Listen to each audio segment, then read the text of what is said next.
State bank of इंडियाने probationary ऑफिसरसाठी एकाच वर्षातलं हे दुसरं नोटिफिकेशन डिक्लेअर केलं.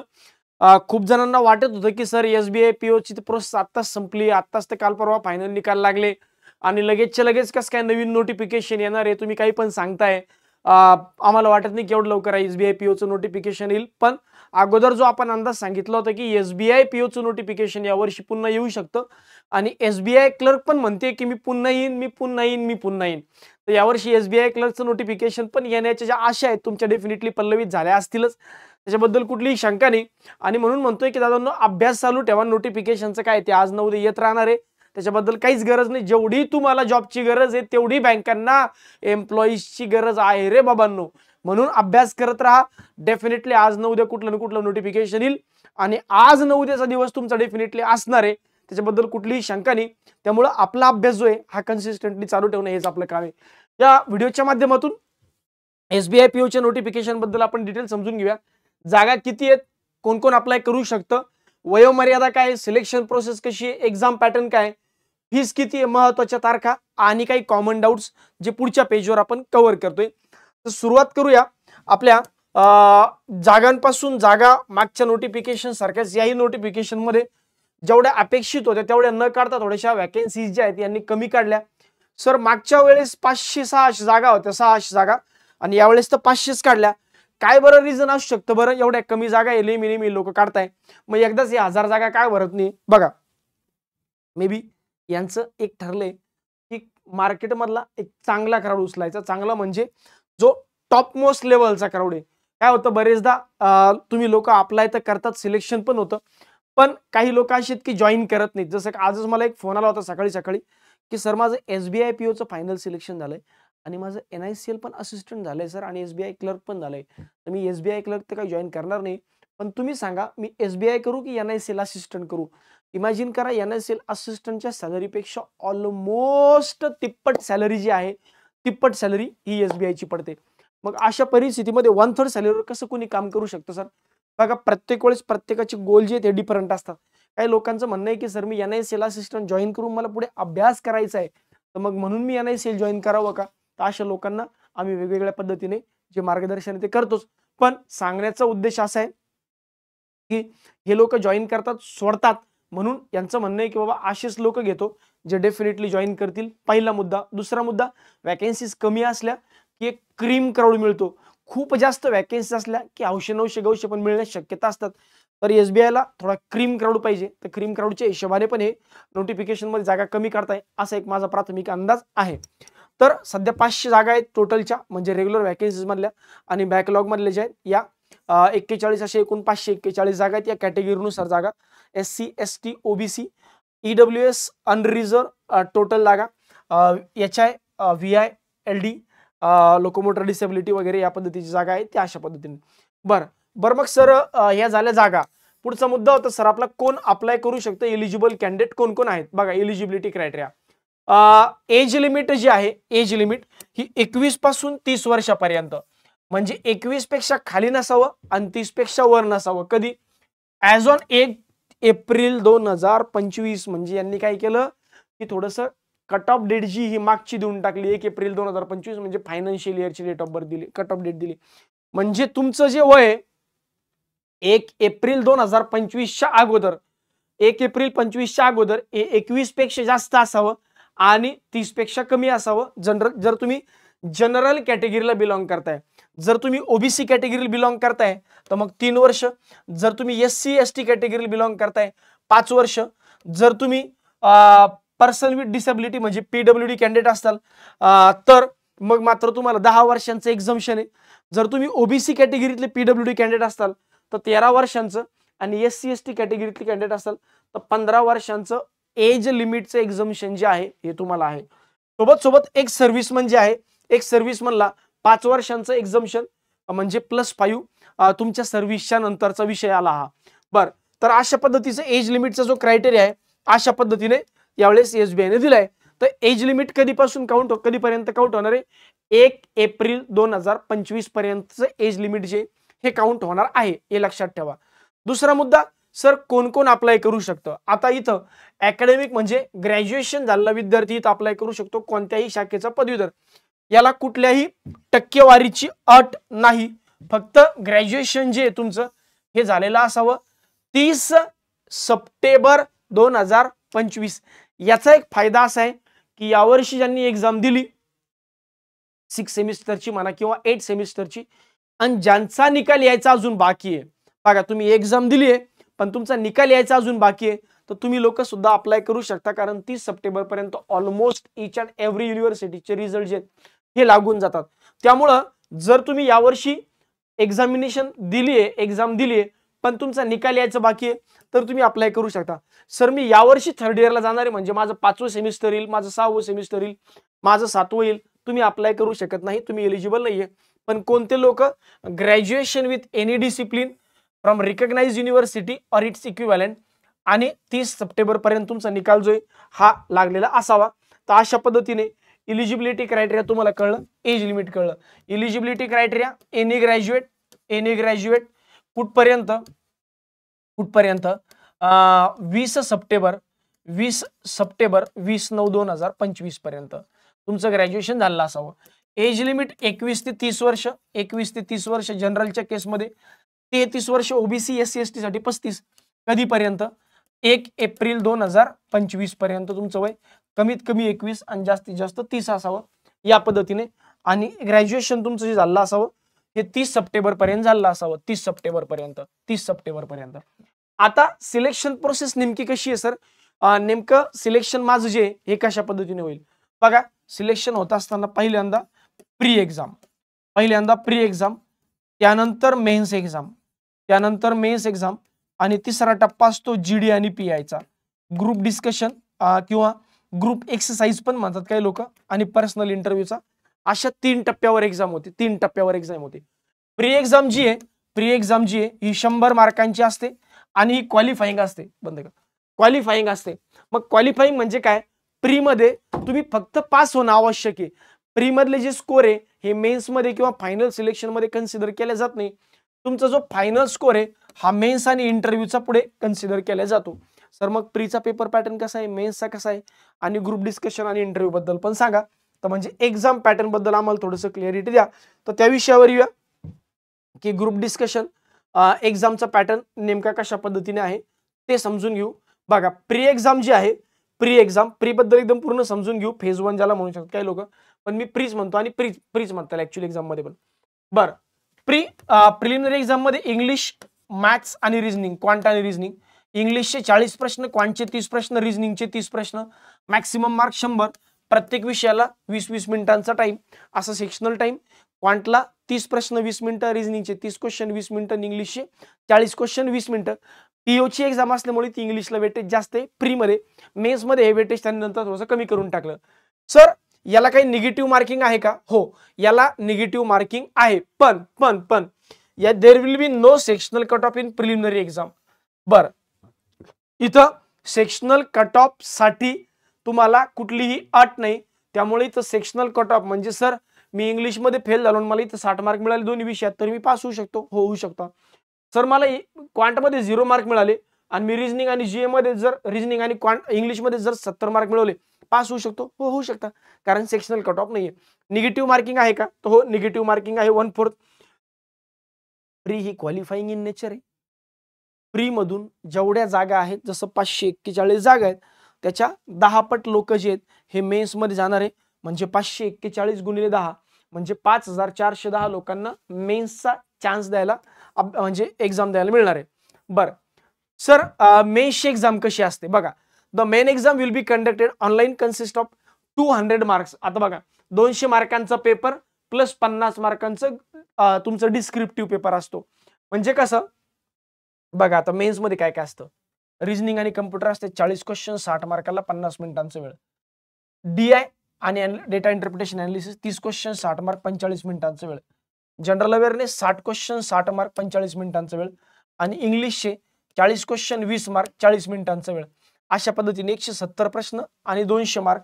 सोबत तुम्हाला डिस्क्रिप्टिव्ह आहे. डिस्क्रिप्टिव्ह मध्ये काय काय लिहावं लागतं, ईमेल लिहावं लागतं, रिपोर्ट्स बनवावे लागतात, सिच्युएशन अनालिसिस करून प्रिसाइज रायटिंग करावं लागतं. तर हा मेन्सचा पेपर आहे. हे 200 मार्क आणि हे 50 मार्क, असं 250 मार्कांपैकी तुमचं जे आहे इंटरव्ह्यूला तुम्ही जाता 250 मार्कांपैकी. ठीक आहे. बर, emails compulsory 1 out of 2 option, reports compulsory 1 out of 2 option, either of situation analysis or precise writing. म्हणजे सिच्युएशन अनालिसिस पैकी एक आणि प्रिसाइज पैकी एक कुठलं तरी करायचंय.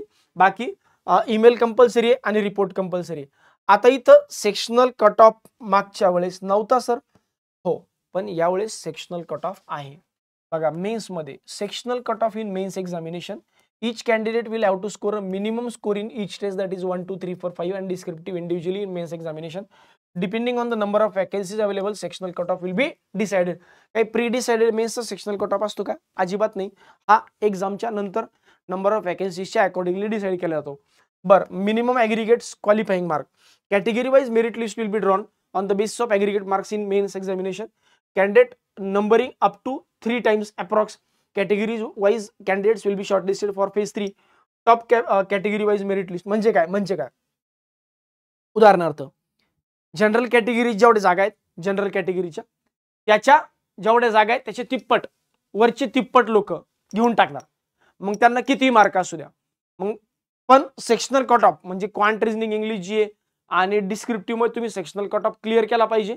आणि मग वरचे जे तिप्पट कॅन्डिडेट म्हणजे इंटरव्ह्यूला एका जागेसाठी 3 लोक बोलवण्यात येतील असं यांचं म्हणणं आहे. एका जागेसाठी 3 लोक बोलवण्यात येतील. जसं मी अगोदरच सांगितलं की याला पण रिस्क हे आहे का, निगेटिव्ह मार्किंग आहे का? Penalty for wrong answers applicable to both preliminary आणि मेन्स एक्झामिनेशन. म्हणजे प्री आणि मेन्स दोन्ही ठिकाणी तुमची जी sectional cut off sorry negative marking आहे ती आहे. नंतर सायकोमेट्रिक टेस्ट आणि ग्रुप एक्सरसाइज आणि पर्सनल इंटरव्ह्यू. सर हे सायकोमेट्रिक टेस्ट काय असतं? हे घरून द्यायचं असतं, सॉरी एक्झाम सेंटरवर द्यायला लागलं. सायकोमेट्रिक टेस्ट काय असतं? डिसिजन मेकिंगचे प्रश्न असतात, थोडा हायर रिझनिंग टाईपचे. वारंवार तेच क्वेश्चन विचारले जाते, तुमची मानसिकता चेक केली जाते. तर त्या टाईपचे सायकोमेट्रिक टेस्टचे क्वेश्चन असतात.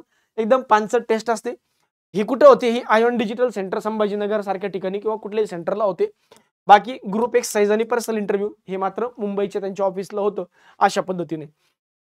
बर, psychometric test will be conducted. Psychometric test for personality profiling of those candidates who will shortlisted for phase 3. Finding of the test may be placed before the interview panel for having through thorough काय perspective on the candidate. म्हणजे actually काय याचा अर्थ काय होतो? मी जसं नेहमी सांगतो की जेव्हा तुम्ही सायकोमेट्रिक टेस्ट द्यायला जाता, काही प्रश्न तुम्हाला वारंवार रिपीटेडली विचारले जातील वेगवेगळी भाषा वापरून. मग हे जे प्रश्न आहेत हेच प्रश्न तुमच्या इंटरव्ह्यू पॅनल समोर ठेवले जातील की याने सायकोमेट्रिक टेस्ट मध्ये असे आन्सर केले होते, सो दॅट तुमचे प्रोफाइलिंग जी आहे ही अशी आहे, तुमची मानसिकता अशी आहे, पॅनलला ऑलरेडी माहिती असते. तर त्यांना इंटरव्ह्यू मध्ये क्वेश्चन विचारायला थोडं सोपं जातं आणि त्याच्यावरच बऱ्यापैकी क्वेश्चन होतात. ती क्वालिफाईंग असते, सायकोमेट्रिक टेस्ट ती क्वालिफाईंग असते. ग्रुप एक्सरसाइजला 20 मार्क असतात आणि इंटरव्ह्यूला 30 मार्क असतात. असे 50 मार्कांचं जीडी आणि पीआय किंवा ग्रुप एक्सरसाइज आणि इंटरव्ह्यू होतो. बाकी सायकोमेट्रिक टेस्ट क्वालिफाईंग असतो, पुन्हा सांगतोय. बर, the minimum qualifying marks will be decided as per the bank. Final selection कशाच्या बेसिसवर होतं? फायनल सिलेक्शन होतं तुमची मेन्स आणि फेज 3 म्हणजे तुमची मेन्स एक्झाम आणि इंटरव्ह्यू याच्या बेसिसवर फायनल सिलेक्शन होतं. म्हणजे जो तुमचा 250 मार्कांचा पेपर आहे याला 75 मध्ये आणि 50 मार्कांचं जे याला 25 मध्ये कन्सिडर केलं जातं. म्हणजे 3:1च्या रेशोमध्ये आणि असं 100 पैकी तुमचा जो कट ऑफ आहे हा लावल्या जातो असं यांचं म्हणणं आहे. बर, बाकी अजून सर सांगा काहीतरी अजून इन्फॉर्मेशन जर समजून घ्यायची तर एक्झामिनेशन सेंटर महाराष्ट्रामध्ये ऑलमोस्ट प्री आणि मेन्सचे ऑलमोस्ट सगळीकडे सेंटर आहे. सर एक महत्वाचं आहे सर, याचा पगार किती पडेल बरं आम्हाला? बघा एक्झाम पॅटर्न बघितलं, एक्झाम फीस बघूया, एक्झाम फीस पण याची बघून घेऊया. पण त्यापूर्वी पगार सांगतो. Approximate CTC initial of pay at Mumbai centre is 20.43 lakh per annum. म्हणजे काय सर?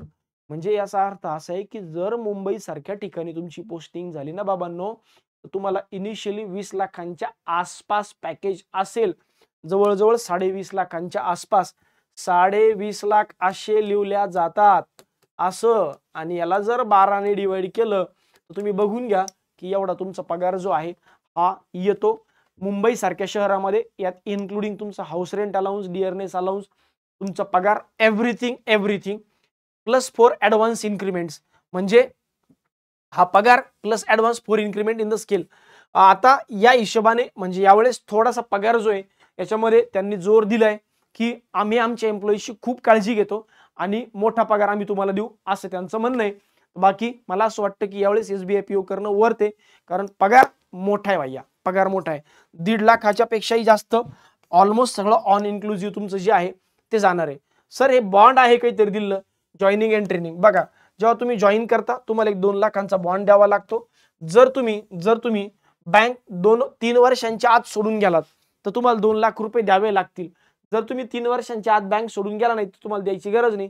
सर मी 3 वर्ष जॉब केला, 3 वर्ष 1 दिवस आणि मग सोडली बँक, मग तुम्हाला द्यायची गरज नाही. पण सर मी 2 महिन्यातच 3 लाख रुपये बँकेकडून घेणार आहे, मग माझा बॉन्डचे काय फरक पडतोय? मी पण तेच म्हणतोय भैया, तुम्ही 2 महिन्यामध्ये या पगाराच्या हिशोबाने 3-1 लाख रुपये कमावणार आहे, तर हे 2 लाख म्हणजे तुमचं ॲज गुड ॲज 1.5-1.5 महिन्याचा पगार आहे. त्यामुळं डोंट वरी अबाउट इट, बॉन्डचं काही टेन्शन घेऊ नका. आणि ते पण तुम्हाला भरायचे नसतात बरं का, फक्त बॉन्ड लिहून द्यायचा असतो. जर तुम्ही सोडलं तर भरायचे असते, दॅट्स इट, बाकी काही नाही. ठीक आहे, तर हे बॉन्ड बद्दल कळलं. बरं सर, एक्झाम फीस जी आहे, एक्झाम फीस किती आहे बघा. जनरल EWS आणि OBC कॅटेगरीसाठी 750 रुपये आणि SC ST कॅन्डिडेटसाठी फ्री, म्हणजे कुठलीही फीस नाहीये. तर एक्झाम फीस जी आहे, जसं मी सांगितलं, जनरल EWS आणि OBC या कॅन्डिडेटसाठी 750 रुपये फीस आहे. बाकी अदर दॅन दिस कॅन्डिडेटसाठी 0 रुपये अशा पद्धतीने फीस आहे. इम्पॉर्टंट डेट्स बघूया आणि कॉमन डाऊट्स नंतर घेऊया. बघा, इम्पॉर्टंट डेट्स जर बघितल्या तर एक्झामची जी नोटिफिकेशन आहे ही काल तुमची प्रसिद्ध झाली, काल संध्याकाळी. आणि बाकी पुढच्या ज्या फॉर्म भरण्याची लास्ट डेट ऑफ ऍप्लिकेशन वगैरे जे आहे ते आपण समजून घेऊया. वरती होता ना टेबल, चला इम्पॉर्टंट डेट्स हा इम्पॉर्टंट डेट्स बघा. यांचं म्हणणं आहे की ऍप्लिकेशन फॉर्म जे 24 जून पासून चालू होतील, म्हणजे आजपासून. बाकी 17 जुलै पर्यंत फॉर्म भरण्याची डेट चालू आहे. बरं, एक्झाम कधी होईल? 3rd or 4th weak of जुलै. जुलैच्या 3rd किंवा 4th वीक मध्ये ही एक्झाम जी आहे ही असण्याची शक्यता आहे. याबद्दल मागे आपण इंटरव्ह्यू याच्यामध्ये बघितलं होतं की एक्झाम जी आहे ही 27 जुलै, 2 ऑगस्ट आणि 3 ऑगस्टला होईल. आणि मेन्स एक्झाम जी आहे ही 13 सप्टेंबरला होईल. हे मी कधी सांगितलं होतं? हे मी तुम्हाला सांगितलं होतं मंथली स्टडी प्लॅन सेशन मध्ये. मंथली स्टडी प्लॅन जो आपला आहे, मंथली स्टडी प्लॅन सेशन जून महिन्याचं, त्यावेळेस या डेट मी तुम्हाला सांगितल्या होत्या. आणि क्लर्कच्या डेट ज्या आहेत या सप्टेंबरमध्ये आणि प्रीच्या आणि मेन्सच्या नोव्हेंबरमध्ये होऊ शकतं. त्यामुळे क्लरिकलचे नोटिफिकेशन पण पुढच्या महिन्याभरात तुम्हाला दिसायला मिळेल. तर हे पण क्लिअर आहे. आता आपण कॉमन डाऊट्सवर येऊया. हे पण क्लिअर झालं, आता आपण कॉमन डाऊट्सवर येऊया. सर कुणी अप्लाय करायला पाहिजे? बघा, अप्लाय तर मी म्हणतो सगळ्यांनीच करायला पाहिजे, पण त्यातल्या त्यात ज्यांचा थोडासा अभ्यास आहे, एकदम नवीन बॅचेसचे विद्यार्थी असेल तर तुम्ही अप्लाय नाही केलं तरी चालेल. किमान तुम्ही 6 महिन्यापासून बँकिंगची तयारी करताय आणि डेडिकेटेडली तुम्ही बॅच केली किंवा सेल्फ स्टडी करून चांगल्या पद्धतीने स्वतः अभ्यास केलाय, तर अशा परिस्थितीमध्ये तुम्ही जे आहे हे अप्लाय 100% करायला पाहिजे. भले जॉईन करायचे की नाही करायचे हा तुमचा वैयक्तिक प्रश्न आहे, पण मला असं वाटतं सुरुवातीला अप्लाय करायला पाहिजे. जॉईन करायचंय की नाही करायचंय हा तेव्हाच कळेल जेव्हा तुमचं सिलेक्शन होईल. ठीक आहे, त्यामुळे डेफिनेटली अप्लाय करायला पाहिजे. जॉब प्रोफाईल कसा आहे बघा. जॉब प्रोफाईल थोडा हेक्टिक वाला आहे. सर जॉबमध्ये प्रेशर आहे की लोड आहे? बघा, प्रेशर आणि लोड दोन डिफरंट गोष्टी आहे. लोड म्हणजे प्रेशर असतं प्रायव्हेट सेक्टर बँकांमध्ये आणि लोड पण असतो प्रायव्हेट सेक्टर बँकांमध्ये. SBI मध्ये थोडासा लोड आहे, प्रेशर कंपॅरेटिव्हली कमी आहे, एवढं लक्षात ठेवा. प्रेशर कंपॅरेटिव्हली कमी आहे कारण इथं जे बऱ्यापैकी टार्गेट सहजासहजी अचीव्ह होतात, पण कामाचा लोड आहे. सकाळी थोडं लवकर जावं लागेल, टेंटेटिव्हली 9-10 दरम्यान, आणि संध्याकाळी 7-8 वाजतील. काम खूप आहे पण मग पगार पण चांगला आहे भैया. यावेळेस पगार खूप चांगल्या पद्धतीने त्यांनी सांगितलंय. त्यामुळे काम आहे पण पगार पण आहे, फॅसिलिटीज आहे. SBI मध्ये हा चष्मा घ्यायला पण पैसे मिळतो. SBI मध्ये सर माझे डोळे दुखत होते, आज सकाळी माझे डोळे खूप दुखत होते भयानक, म्हणून मी सकाळचे 2 लेक्चर घेतले नाही. मी डॉक्टरकडे गेलो, मी डॉक्टरला 500 रुपये दिले आणि OPD करून घेतलं. तर त्या OPDचे 500 रुपये पण मला SBI रिएम्बर्स करून देते. एवढ्या फॅसिलिटीज SBI मध्ये आहे, तर विचार करा. त्यानंतर सिलेक्शन प्रोसेसमध्ये ट्रान्सपरन्सी हा मुद्दा SBI क्लर्कच्या वेळेस खूपच जास्त गाजला. अजूनही हा मुद्दा फार ट्रेंडिंग मध्ये की IBPSच्या ट्रान्सपरन्सीचा मुद्दा, त्या विषयावर मी नंतर कधीतरी बोललंच. पण सध्या मी एवढंच सांगतोय, SBI PO ची एक्झाम जी आहे मेन्स ही फक्त आणि फक्त एका सिंगल शिफ्टमध्ये होते. त्यामुळे इथं सिलेक्शन प्रोसेसच्या ट्रान्सपरन्सीमध्ये कुठलाही डाऊट घेण्यासारखी गोष्ट नाहीये. मेन्समध्ये SBI क्लर्क 2 दिवस चालली होती, 2 शिफ्टमध्ये एक्झाम झाली, 1 दिवसात 2 शिफ्टमध्ये. त्यामुळे ते थोडंसं नॉर्मलायझेशनचा प्रकार घडला आणि तो विद्यार्थ्यांना मान्य नाहीये. तर त्या केसमध्ये तिथं 2-2 शिफ्टमध्ये मेन्स होते, तर ती थोडी रिस्क आहे. त्याच्यावर मी जसं म्हणलं नंतर त्या विषयावर सखोलपणे बोलेल. पण सध्या तरी इथं तो मुद्दा नाहीये, कारण ट्रान्सपरन्सी इथं क्लिअर कट आहे. डिफिकल्टी लेवल ऑफ एक्झाम बघा, यांची एक्झाम डिफिकल्ट असते पण कट ऑफ पण कमी लागतात, त्यामुळे त्याच्याबद्दल विचार करू नका.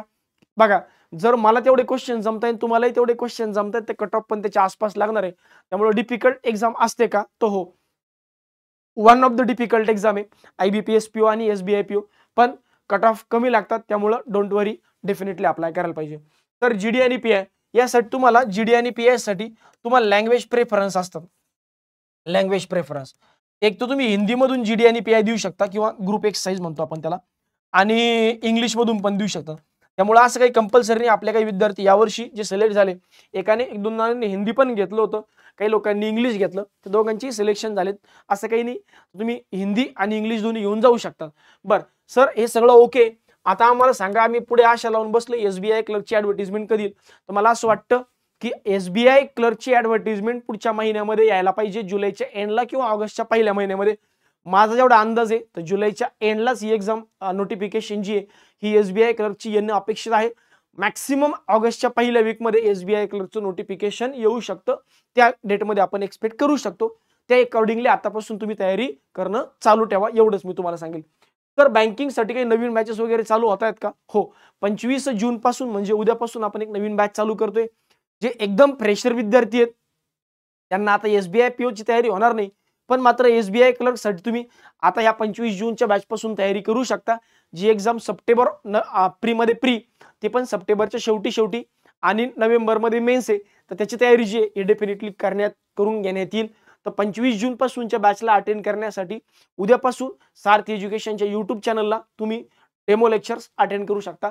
एवढीच अपडेट तुमच्यापर्यंत द्यायची होती. बाकी सगळ्यांनी SBI PO चा फॉर्म भरला पाहिजे, असं माझं स्पष्ट मत आहे. भेटूया पुढच्या सेशनमध्ये, तोपर्यंत take care, bye bye, thank you very much.